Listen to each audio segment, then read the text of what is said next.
Yeah, I just wanted to share this new theory I got about why the brain is organized contralaterally with the body. This is what I came up with. Alright, so boom, when you tie your sneakers, right? If you put all your laces on like straight up the left side and then straight up the right side and then try to close it up, the sneaker would be less secure, you know? It wouldn't have, it wouldn't be, it just poor construction. And I think the contralateral construction of the body is similar to like building a bridge. And it just employs like the laws of physics. I ain't no physicist yet, you feel me? But I'm putting all the pieces together, right? So like when you walk, right?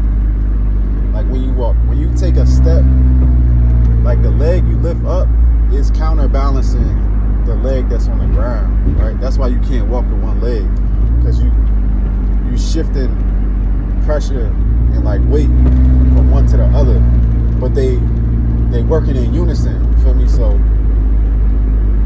I don't know if you ever experienced it, but like say you trying to open a window, right?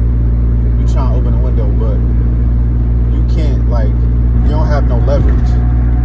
So like you trying to pull up on a window, but like maybe your arms is like straight out, like far from your body. So it's not like you lifted with the same, like your feet not firmly planted below the window. They kind of like further away. Like you standing back from it, trying to pick it up. It's harder. If you don't believe me, you could try to open a window from like arm's reach.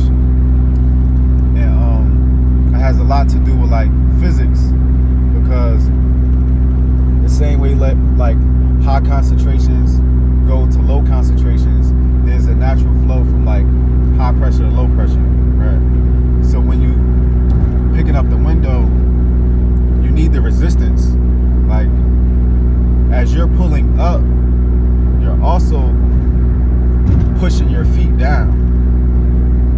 Like when you pull a window up, you're pushing your feet down, so they're moving in opposition to each other. The same system works with like machines, right? Like machines that use like pistons or like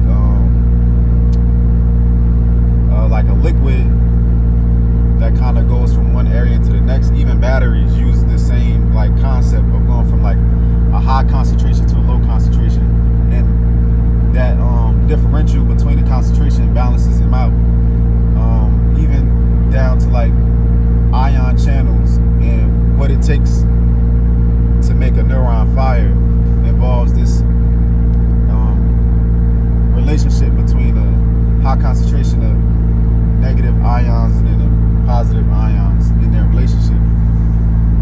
So I bring it all back to like, why is the brain organized contralaterally, or the brain and body organized contralaterally? I would say, one, to conform to the laws of physics, and two, because it keeps the body held together. The same way you keep your sneakers tight together by crossing them. When you cross your laces and then you pull them strings, it tightens the whole thing together. So if you think about it, like your nervous system has threads, like almost like them fiber optic wires that be in the ground that we use for like phones. Your body basically got fiber optic wiring all throughout it, but you cross the wires. I'm thinking part of it is because it makes the system as a whole more unified and it balances it out. You know, like it's a strong, like your sneaker is pulled together tighter by crossing them than if you just had one half of the lace going up the left side, the other half going up the right side. At some point, them two sides gotta cross to close it up.